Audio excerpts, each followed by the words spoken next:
Hello et bienvenue dans ce nouvel épisode de podcast de La vie a un plan pour toi. J'espère que vous allez bien.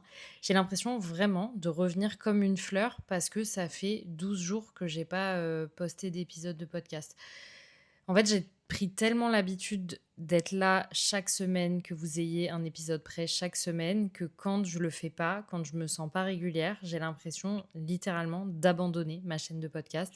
C'est quand même mon je sais pas, mon format préféré pour parler de relations, pour parler de dépendance affective et du coup, là, j'ai vraiment eu l'impression de l'abandonner. Mais j'avais aussi besoin de ces temps-là, en fait, de pause entre les podcasts pour, retrouver l'inspiration. Parce que pour être très honnête, poster toutes les semaines et trouver, des sujets d'inspiration toutes les semaines pendant des années, c'est pas toujours hyper évident et je pense qu'on peut avoir tendance à se perdre un peu entre ce qu'il faut faire, ce qui doit être fait, comment on a envie de le faire. On se questionne énormément, en tout cas moi. Et en fait, je pense que j'ai perdu un peu, ma spontanéité, même si j'ai des très bons retours sur les épisodes et je pense que des épisodes qui sont un petit peu plus théoriques, peuvent aussi vous aider, j'en suis convaincue. Là, c'est sûrement, parce qu'on est en plein dans l'été, les vacances qui arrivent, j'ai envie de revenir à quelque chose de beaucoup plus spontané, même si, mes épisodes de podcast sont pas montés, donc de toute façon, ils sont très spontanés. Mais mais je pense qu'il y a eu des podcasts que j'ai beaucoup plus préparés et cetera et là, honnêtement, pour cet été, j'ai pas envie de ça. Que vous soyez en vacances ou non, j'ai envie que vous ayez juste l'impression de mettre vos écouteurs et d'écouter, heu, quelqu'un parler de choses de la vie que j'ai vécues, que vous avez potentiellement vécues avec mon regard, mon expérience, inévitablement mon expertise aussi en tant que coach, mais voilà, bref, c'était une intro, qui peut ne pas intéresser tout le monde, mais j'avais aussi envie de vous dire ça. Et là, le but, c'est de vous préparer vraiment un épisode de podcast par semaine jusqu'à la rentrée pour que je vous accompagne durant, si ce n'est pas vos vacances, durant cet été. Donc aujourd'hui, j'avais envie de vous parler de l'importance de se tromper en amour. Pourquoi? Parce que, comme d'habitude, hein, c'est hyper inspiré de mes coachings, des personnes avec qui je parle, mais aussi dans ma vraie vie, en fait, parfois je parle avec des amis et je me dis: «Mais on a tendance à ne pas accepter de se tromper» et quand je dis qu'on se trompe en amour, ça peut, englober plein de choses, hein. Ça peut être, le fait de se tromper littéralement sur quelqu'un, mais ça peut être simplement aussi de juste vivre une relation qui n'aboutit pas là où on avait prévu qu'elle aboutisse initialement et souvent, en tout cas concernant les personnes que j'accompagne, bah, et vous peut-être aussi qui m'écoutez, on a tendance quand même à se mettre sur les applications de rencontres, à aller dater et cetera, pour que la finalité soit: «J'ai envie de rencontrer une personne avec qui je vis une relation saine». Peut-être que c'est pas votre cas, peut-être que vous êtes pas du tout dans cette période-là, mais en tout cas la plupart des gens que j'accompagne, c'est quand même ça et moi je vivais énormément ça avant. C'est-à-dire que je pense que quand je rencontrais quelqu'un, quand je datais quelqu'un, j'étais incapable de ne pas envisager que cette personne puisse être l'homme de ma vie. C'est-à-dire que j'allais en date, pas pour apprendre à connaître quelqu'un, pas pour, passer un bon moment. J'y allais en mode: «Là, il faut, qu'il me plaise et surtout, il faut que je lui plaise» et donc il fallait que je prouve, en vrai. Et je pense qu'il y a rien de plus anxiogène et de plus toxique de base pour soi que d'être dans ce mode de fonctionnement-là. Et je me dis, en fait, on cherche à être dans une relation saine, mais déjà, nous, on arrive avec nos intentions qui le sont pas. Et en plus, on est hyper dur avec soi parce qu'on se dit, mais en fait, il faut pas que je me trompe. Mais enfin, je sais pas si on se rend compte de la pression qu'on met déjà sur nos propres épaules en disant: «Il faut pas que je me trompe sur la personne». Genre, je vais au premier date, il faut que je sache si j'ai envie de voir la personne encore ou pas. Alors qu'en fait, vous pouvez aussi aller en date et avoir envie d'en faire un deuxième et un troisième et un quatrième sans être sûr que vous avez envie de vivre une histoire avec cette personne parce que en fait, être en couple, c'est aussi, un engagement et donc on n'a pas envie de s'engager avec n'importe qui. Et ça, je trouve qu'on n'en parle pas suffisamment. En tout cas, moi, je pense que j'essaye de le véhiculer au maximum, mais je me suis dit: «Heu, est-ce qu'il serait pas temps, en fait, de faire un épisode sur le fait d'accepter de se tromper? Et je vous dis ça, je sais que je parle beaucoup avec des personnes qui sont souvent dans le célibat, qui sont, en période de dating et cetera. Mais en fait, je m'adresse aussi, aux hommes et aux femmes qui, sont dans des relations, parfois depuis des années, et qui doutent aussi, parfois, de leur relation et qui se disent: «Bah, en fait, est-ce que à ce stade de ma relation, c'est la personne avec qui j'ai envie de faire ma vie ou pas?» Ou peut-être que je doute, en fait. Et le doute, il est sain. Enfin, je veux dire, il y a rien de plus sain que de se dire: «OK, là, je prends du recul. Est-ce que je suis dans ma routine en pilotage automatique ou est-ce que je suis profondément heureuse ou heureux avec cette personne? Est-ce que la personne m'attire? Est-ce qu'on partage les mêmes valeurs? Est-ce que la personne qui me correspondait quand on s'est mis ensemble il y a peut-être 2 ans, 3 ans, 5 ans, 10 ans, bah, est-ce qu'elle me correspond toujours aujourd'hui? Est-ce qu'on a réussi à grandir, à évoluer ensemble ou est-ce qu'on a pris des chemins différents? Et en fait, accepter qu'une relation, même si elle a duré des années, bah, en fait, qu'elle puisse s'arrêter. Et ça, je trouve que c'est quelque chose contre lequel je dois parfois, j'allais dire me battre. Non, je ne me bats pas avec mes clients, mais en tout cas, je sais que c'est là où on va travailler sur les grosses résistances en coaching. D'en fait, je sais, hein, mes clients et clientes me le disent, je n'accepte pas que ça puisse ne pas fonctionner. Pourquoi? Parce que je prends l'exemple d'une cliente qui peut-être m'écoutera. Si tu passes par là, je sais que tu reconnaîtras ton histoire. En fait, j'ai une cliente, je vous donne cet exemple-là parce que ça peut vous parler, qui est restée 12 ans dans une relation qui était toxique pour elle, pour lui aussi. Enfin, vraiment une relation dans laquelle la dynamique était toxique. Et en fait, quand on a commencé à travailler ensemble il y a un peu plus d'un an, bah, en fait, déjà, au bout de 2 mois, elle était, en colère contre la vie en se disant, «Mais en fait, je comprends pas pourquoi je vais pas mieux».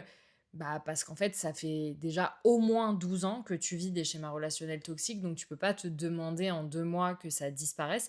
Et en fait, ce qu'elle ressentait et j'ai trouvé ça tellement vrai et tellement parlant, c'est qu'elle me dit: «Oui, mais en fait, le truc, c'est que là, ça fait 2 mois qu'on travaille, ensemble toutes les 2, que je suis dans ce travail pour sortir de la dépendance affective.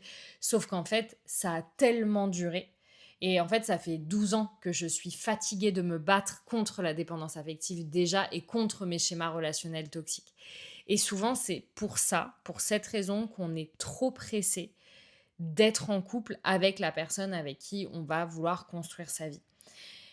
Alors que la réalité des choses, c'est que on ne peut pas enfin, bien sûr que ça existe, vous aurez toujours des histoires autour de vous où, vous: «Oui, mais je connais un tel, ils se sont rencontrés, dans une boîte de nuit, et en fait, ça a marché tout de suite, cette personne, elle est jamais restée seule, elle venait de se séparer, finalement, elle a rencontré l'homme de sa vie». Oui, moi aussi, j'en connais et ces personnes-là, elles nous foutent en rage de fou parce que on se dit: «Mais comment ça peut être aussi facile pour certaines personnes et aussi difficile pour d'autres?» Et du coup, il y a une espèce d'injustice qui s'installe, alors qu'en réalité, enfin, vous choisissez votre combat aussi. Moi, je pense qu'il y a un moment où je me suis dit, soit je suis vénère tout le temps contre la vie, de me dire: «Bah, en fait, moi, je rencontre personne. Moi, de toute façon, je comprends pas pourquoi là, il y a pas un mec, qui me correspond, qui vient toquer à ma porte» et cetera. Hem, soit, enfin, je décidais de me dire: «Bah, en fait, de toute façon, je peux pas lutter contre ce qui se passe. Je peux pas, enfin si, je peux faire des exercices de manifestation éventuellement si vous y croyez, let's go. Mais en soi, c'est pas moi qui vais contrôler quand est-ce que je vais rencontrer la personne avec qui je vais partager ma vie. Donc j'ai aussi le droit, en attendant, de vivre une vie épanouissante» et en fait, le problème, c'est que on va faire de cette envie d'être en couple une espèce de quête où on va mettre cette quête-là au centre de sa vie complètement. Et du coup, tout ce qu'il y a autour, bah, ça va plus nous épanouir de la même manière parce que ce qui compte à partir d'aujourd'hui, c'est rencontrer l'homme de ma vie. Et du coup, c'est tellement central que on n'accepte plus que si on rencontre quelqu'un, bah, que ça fonctionne pas. Alors qu'en fait, c'est hyper important et hyper sain. Parce que moi, je me dis avec le recul, si je m'étais pas trompée, si, j'avais pas rencontré ces personnes-là, si j'avais pas, forcé parfois pour être dans une relation, bah, j'en serais pas là où je suis aujourd'hui. Clairement pas. Et du coup, là où j'en suis aujourd'hui, pour les personnes qui écoutent mon podcast pour la première fois, c'est qu'aujourd'hui, après des années à être dans la dépendance affective et dans des schémas relationnels toxiques, à rencontrer des personnes qui à la fois ne me correspondaient pas et en plus avaient parfois de mauvaises intentions, j'ai réussi à guérir de la dépendance affective et aujourd'hui, je suis avec quelqu'un avec qui je suis dans une relation saine, dans laquelle je suis profondément heureuse, mais ça n'aurait pas été possible si je m'étais jamais trompée. Et quand je dis trompée, ça veut dire que, bah, par exemple, dans ma dernière relation, la relation que j'ai vécue avant celle-ci, j'ai vécu la séparation la plus douloureuse et la plus intense de toute ma vie. Euh, mais si j'avais pas été dans cette relation, il y a plein de choses que j'aurais pas pu guérir parce que j'aurais pas pu mettre le doigt sur ce qui me restait à travailler, sur mes schémas relationnels qui étaient toxiques pour moi et donc j'imagine aussi pour la relation, hein. Et en fait, je n'aurais pas pu rencontrer la personne avec qui je suis aujourd'hui. Je l'aurais peut-être rencontrée, mais je l'aurais aussi peut-être rejetée parce que je n'aurais pas été prête à l'accueillir. Et ça, alors je sais à quel point ça peut vénère quand on entend ça, quand on est célibataire et que c'est hyper lourd à porter et qu'on est vraiment en lutte contre ça. Mais je vous assure, et je le dis, et pourtant je vous le dis, ça m'a vénère de l'entendre, mais la réalité des choses, c'est aussi que parfois, vous allez pouvoir avoir les bonnes personnes, entre guillemets, sur votre chemin, mais vous n'aurez pas été capable de les accueillir parce que regardez combien de fois ça a pu vous arriver, peut-être pas à tout le monde, mais de se dire ouais mais lui il est trop gentil, ouais mais lui il m'intéresse pas, lui il est trop plan-plan et lui machin, parce que ce que vous allez chercher c'est l'intensité. Vous allez chercher l'intensité parce que vous allez chercher une forme de passion, un truc un peu amour-haine, un truc un peu fusion, parce qu'en fait, c'est tout ce que vous avez toujours connu et donc à côté de ça, une relation, apaisée, sereine et qui vous épanouit avec quelqu'un qui vous traite bien, bah, ça vous paraît plan-plan. Donc en fait, tant que vous n'avez pas vraiment conscientisé ça et tant que vous n'avez pas compris pourquoi vous étiez attiré par ce type de personne, alors vous allez avoir du mal à accueillir un amour qui soit paisible. Je pense que paisible, c'est vraiment le mot et l'émotion et l'état à aller chercher quand on vit un amour qui est sain, la paix. Et il n'y a rien de plus important que la paix dans une relation si vous ne voulez pas vous faire des nœuds au cerveau et que ça ne vous empêche pas de dormir la nuit en fait. Donc c'est en ça que c'est important de se tromper. Et c'est aussi, enfin, alors attention, c'est pas la vérité absolue, c'est ma vérité et vous avez le droit de ne pas être d'accord. Mais pour moi, en tout cas, ce que la vie m'a enseigné à moi, c'est que tant que je n'ai pas compris la leçon, tant que je n'ai pas guéri cette part de moi, la vie va me faire revivre les mêmes situations en boucle et en plus fort. Moi, il aura fallu vraiment que je vive quelques relations jusqu'à la gifle. Je ne vous parle pas de mes 2 longues relations là que je vis et que j'ai vécues, mais avant ça, d'abord le premier point de non-retour. Ah bah j'ai pas compris la leçon. De toute façon, ma vraie première gifle, c'était en 2015, on va dire. Vraie gifle relationnelle, on va dire. Et après, j'ai enchaîné pendant, je sais pas, au moins 5-6 ans de relations, pseudo-relations, situationship un peu chaotiques. Euh, et puis, c'était tout le temps la même chose. Jusqu'à ce que vraiment, en fait, j'en chie. Ça a été mon premier pas vers la thérapie.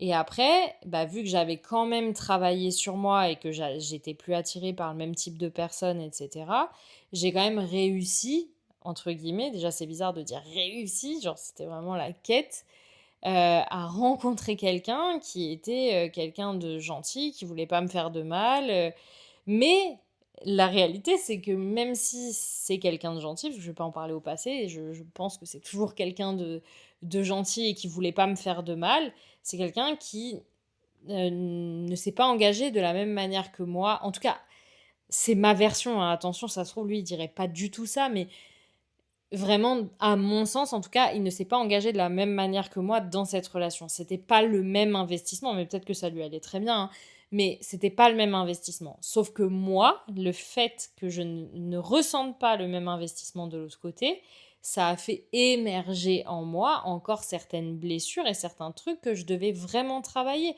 Mais au même titre que notre séparation, derrière ça, il a fallu encore que je bosse sur des trucs parce que c'était pas du tout, simple. Enfin, il y avait des trucs que j'avais encore à guérir, en fait.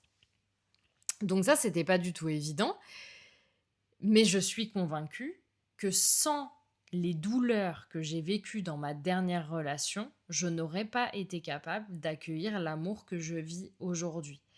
Et c'est pour ça que j'insiste, mais j'insiste vraiment sur le fait de se faire accompagner quand vous sentez qu'il y a un truc qui émerge, qui est toujours là. Je disais la semaine dernière en coaching, il n'y a personne, mais personne qui vient me voir. J'ai accompagné presque 350 personnes depuis 5 ans. Il n'y a personne qui est venu me contacter pour un coaching en me disant: «Bah, écoute, Auréa, je comprends pas, c'est la première fois que je vis ça et du coup, je voudrais vraiment le travailler». Si vous écoutez ce podcast de manière régulière, c'est que ça fait déjà plusieurs fois que vous vivez encore et encore la même chose. Ça fait plusieurs fois que vous répétez ce schéma-là.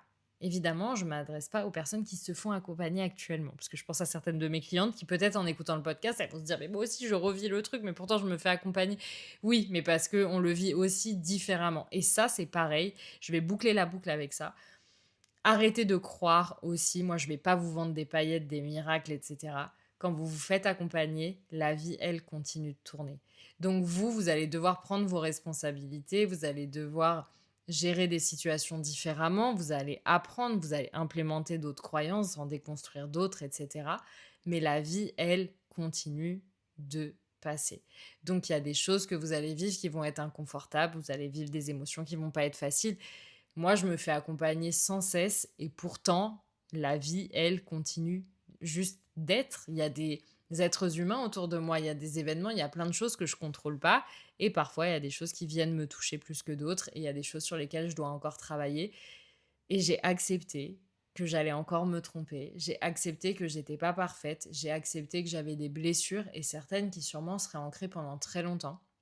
Dernièrement, je vis un événement, personnel qui fait que je me sens enfin, je vous donne cet exemple pour que vraiment vous voyez qu'il y a des choses qui se passent dans le corps et on est aussi responsable de ce qu'on en fait.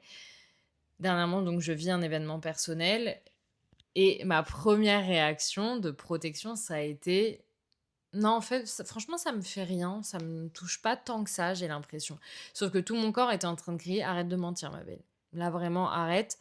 Et maintenant, là, j'en suis au stade où je sais que ça me touche, que ce qui est en train de se passer, est quelque chose dont je n'ai absolument pas le contrôle est en train de se passer. Ça me touche. Et pour l'instant, en pleine conscience, je décide de ne pas aller voir pourquoi ça me touche parce que je ne suis pas prête à aller le voir. Et ça, vous savez pas le cadeau que vous faites quand déjà vous êtes beaucoup plus honnête envers vous-même. Quand juste vous êtes capable de vous dire, moi j'adore discuter avec des personnes, enfin vraiment venez me parler sur Instagram, racontez-moi votre situation, on en discute, c'est trop bien. Mais vraiment le plus beau cadeau que vous faites, c'est soit allez on démarre, on prend un accompagnement, j'y vais, on travaille ensemble. Mais j'admire aussi les personnes, et je les trouve très inspirantes, qui sont capables de dire: «Moi, je sais qu'à un moment, il va falloir que je fasse le travail, mais pour l'instant, je sais que je ne suis pas prête parce que ça va me demander de prendre des décisions, ça va me demander d'être complètement honnête envers moi, de regarder mes mécanismes, de voir les choses dont je suis plus ou moins fière et du coup, vous allez être enfin voilà, on va être aussi confronté à ces choses-là qu'on n'a pas envie de voir. Ça, c'est le plus beau cadeau que vous puissiez vous faire, c'est juste être parfaitement honnête envers vous-même et mais en dehors de ça, si vous souffrez d'un truc, purée, enfin, en fait, il y a une part de moi qui est en mode: «Mais purée, si vous enchaînez les angines, vous allez quand même aller chez le médecin, en fait, au bout d'un moment. Vous allez juste pas prendre un Doliprane et c'est tout. Vous allez y aller, vous allez» et puis si ça persiste et bah, vous allez continuer, vous allez travailler dessus, en fait. Bah, c'est exactement pareil pour votre santé mentale. Qu'est-ce qui vous empêche de vous faire accompagner aujourd'hui?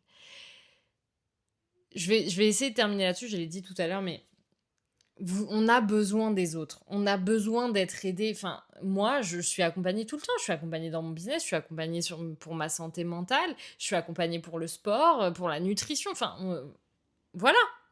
En fait, c'est être honnête envers soi. Quand moi, j'ai commencé pardon, mon coaching sportif, là, il y a 1 mois et demi, je me suis dit, en fait, ça fait des années que je fais de la musculation, je fais de la danse et tout ça. Mais là, j'étais dans une période de ma vie où ça y est, j'avais besoin d'un cadre. Donc, bah, je paye quelqu'un pour ce cadre-là. OK? Donc, n'ayez plus peur. Il y a un moment où on a besoin des autres et c'est tellement OK et tellement honnête de se dire: «En fait, là, j'y arrive pas seule. Ça fait, 10 ans, 15 ans, 20 ans, 25 ans que je me trimballe ma dépendance affective. Il est peut-être temps que je fasse appel à quelqu'un pour pouvoir le faire». Faites-vous confiance et du coup, je reviens au sujet initial. Quand vous avez l'impression que vous vous trompez en amour tout le temps, essayez déjà d'identifier pourquoi vous avez l'impression de vous tromper. Et aussi, posez-vous la question, qu'est-ce qui est aussi... Enfin, on va essayer de formuler la phrase en français. En gros, mais pourquoi c'est aussi difficile pour vous d'accepter de vous être trompé? Pourquoi c'est aussi difficile de se dire, en fait, j'ai rencontré cette personne, c'était incroyable, le sexe était incroyable, on avait une connexion de dingue, mais cette personne, pour telle et telle raison, c'est pas la personne avec qui je vais faire ma vie. Pourquoi tu t'y accroches aussi fort alors que toi-même t'étais pas sûr? Souvent, ce qui fait ça, c'est le fait qu'on se sente pas choisi. Et du coup, on veut pas se tromper parce que se tromper, ça voudrait dire qu'on n'est pas choisi par l'autre. Et vous le verrez, vous le vivrez mieux si c'est vous qui partez parce que vous avez l'impression d'être choisi, même si c'est dur de quitter quelqu'un. Mais quand l'autre part, ce qui est difficile, c'est pas que l'autre parte, c'est parce que ça vous renvoie au fait que vous n'avez pas été choisi.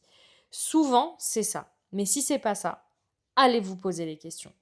Pourquoi je ne veux plus me tromper? Qu'est-ce que ça vient réveiller en moi? C'est quoi l'impression que j'ai? C'est quoi les croyances? C'est quoi les pensées? C'est quoi les émotions? Qu'est-ce qui ressort quand j'ai l'impression de me tromper? Quand j'ai l'impression que j'enchaîne les relations et que c'est toujours la même chose? Pourquoi c'est aussi difficile pour moi? Vraiment, posez-vous cette question. Et vraiment, en fait, souvent, la raison de pourquoi je m'accroche à cette personne de toutes mes forces, c'est pas parce que je l'aime, c'est pas parce que c'est la personne la plus formidable que j'ai rencontrée et que je crois au fond de moi que je trouverai jamais personne comme ça, même si c'est ce que vous vous dites là tout de suite. C'est souvent, j'ai pas envie d'être seule encore, j'ai pas envie de devoir recommencer, j'ai pas envie de devoir encore rencontrer quelqu'un, j'ai pas envie de ça. Donc ça veut dire qu'au fond, il y a une petite voix qui vous dit: «Franchement, reste dans ce truc un peu pourrave. C'est pas grave. Au moins, tu auras pas besoin de recommencer». Et honnêtement, personne ne mérite ça. Et je pense à une de mes clientes qui, quand elle est venue me voir, elle était un peu enlisée dans ce type de relation. Elle idéalisait complètement l'homme qu'elle avait rencontré, qu'elle fréquentait depuis quelques mois, qui lui avait été très clair: je ne veux pas m'engager, je sors d'une relation, je ne peux pas t'apporter ce que tu veux. Très clair. Mais elle avait l'impression que plus jamais elle trouverait quelqu'un d'aussi beau, intelligent, avec qui elle partage les mêmes centres d'intérêt. Ça fait 1 mois qu'on a commencé le coaching et elle m'a dit: «Ça y est, j'ai lâché». Pourquoi? Parce qu'en fait, c'est pas la personne, c'est la représentation de la personne. Ça peut être la représentation, enfin ce qu'elle représente en termes d'idéalisation, d'admiration, d'inspiration. Mais ça peut être aussi pour moi, ça y est, je lui avais donné le rôle de la personne qui allait partager ma vie et donc le fait que je dois lui retirer ce rôle-là, c'est trop dur parce que du coup, là, c'est comme si, ah bah, quand j'imagine mon mariage dans 10 ans, waouh, le marié avait son visage. Mais si je lui enlève ce rôle-là, alors je ne sais plus et c'est l'inconnu et l'inconnu fait peur. Bref, c'était peut-être un peu décousu, mais c'est un peu la vibe de mes podcasts de cet été. C'est très spontané, ça vient comme ça vient et j'espère que ça vous aura plu. En tout cas, prenez soin de vous, n'hésitez pas à me laisser un petit commentaire, venir me suivre sur Instagram, oria.coaching et à vous faire accompagner. Encore une fois, n'hésitez pas à prendre rendez-vous avec Léa, une personne de mon équipe, si vous avez envie que je vous accompagne à sortir enfin de ces schémas relationnels. On se retrouve la semaine prochaine pour un nouvel épisode de podcast avec tout mon amour, comme toujours. À très vite.